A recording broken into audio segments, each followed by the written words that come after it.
Hoy vamos a hablar de un tema muy importante para la fe bíblica y para la fe reformada, y que todo creyente en Jesucristo debe saber, entender, confesar y defender, y es el tema de la humillación de Cristo.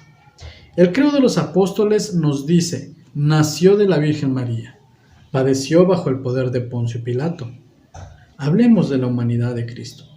En los últimos 2 siglos, muchos teólogos han aceptado fácilmente que Jesús fue humano, pero han cuestionado su divinidad. Pero en los primeros siglos de la Iglesia era muy común para mucha gente el cuestionar la humanidad de Jesús. Filosofías influyentes de esa época hacían muy sencillo para la gente aceptar que un Dios podía disfrazarse como un ser humano, pero era muy difícil para ellos aceptar la idea de que un Dios podía llegar a ser un ser humano. Los humanos son seres físicos y emocionales. En su estimación, Dios no comprometería su propia gloria y dignidad para tomar una naturaleza humana.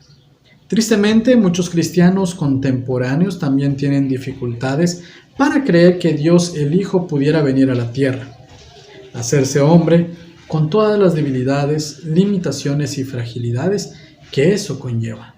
Empecemos observando las experiencias humanas que están enumeradas en el credo de los apóstoles.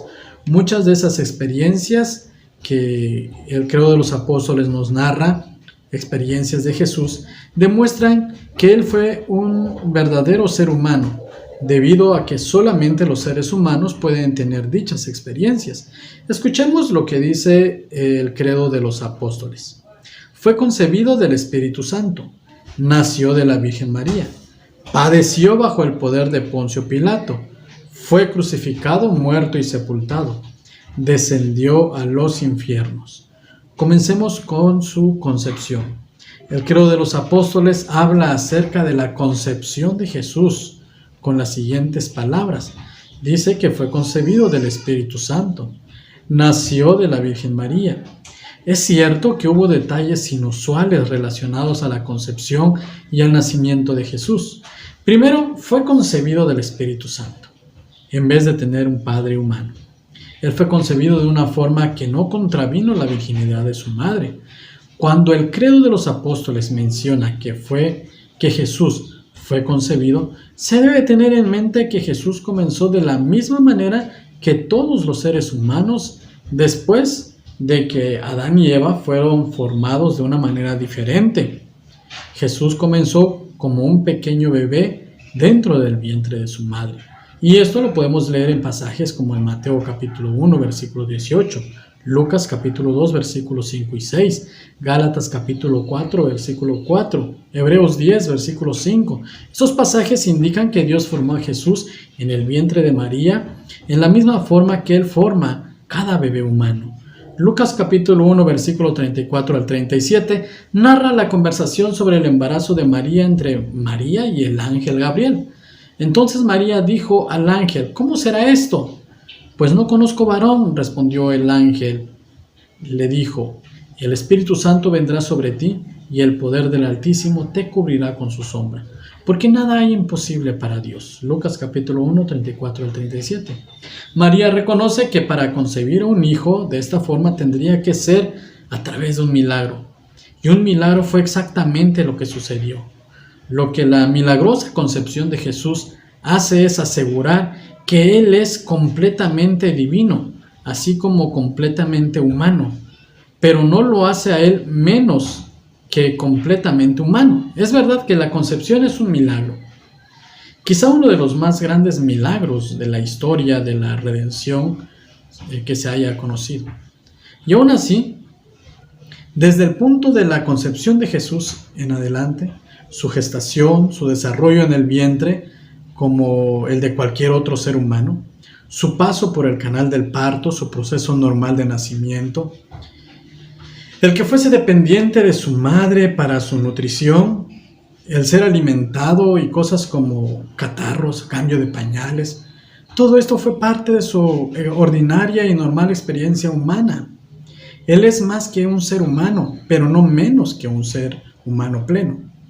Muchas veces se ha argumentado que Jesús no podía haber sido verdaderamente humano. ¿Sí? Jesús no debía de haber sido verdaderamente humano debido a que él no tenía un padre humano. Pero los primeros humanos tampoco tuvieron padres o madres. Génesis 2 nos menciona que Adán fue hecho del polvo de la tierra y que Eva fue creada de la costilla de Adán.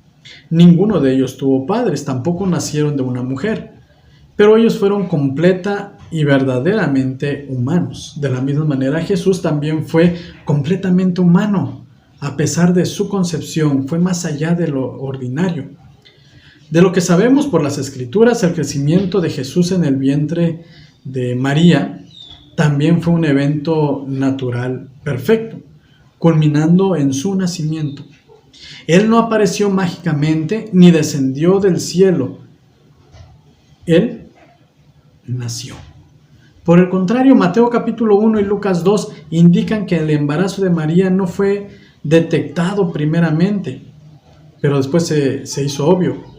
Incluso esto causó que José, su prometido, cuestionara su fidelidad, hasta que Dios le dijo la verdad en un sueño.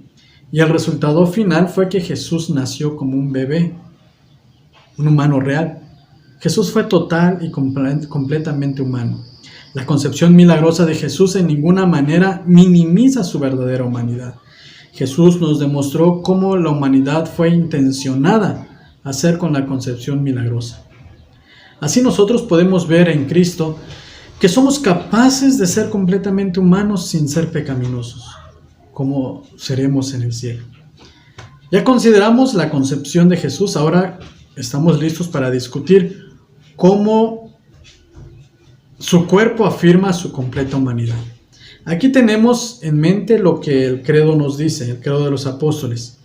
Padeció bajo el poder de Poncio Pilato, fue crucificado, muerto y sepultado. En estas palabras, el credo atribuye ciertas experiencias a Jesús que solo podían ser posibles si realmente fue un ser humano con cuerpo físico. De acuerdo a las narrativas del arresto de Jesús, su crucifixión en Mateo capítulo 27, en Marcos capítulo 15, Lucas capítulo 23 y Juan 18 y 19, Jesús padeció bajo el poder de Poncio Pilato en una variedad de formas. Él fue azotado, forzado a usar una corona de espinas, le escupieron, se mofaron de él, fue repetidamente golpeado en la cabeza con un palo, forzado a cargar su propia cruz en el camino a su ejecución. Los sufrimientos de Jesús, su crucifixión, su muerte, su sepultura, demuestran que él fue un ser humano con un cuerpo físico humano. Uno que podía ser abatido, que podía sangrar, uno que podía ser abusado por los soldados, uno que podía colapsar debido al agotamiento, uno que lo podían matar y que pudieran poner en el sepulcro cuando su alma lo hubiera dejado.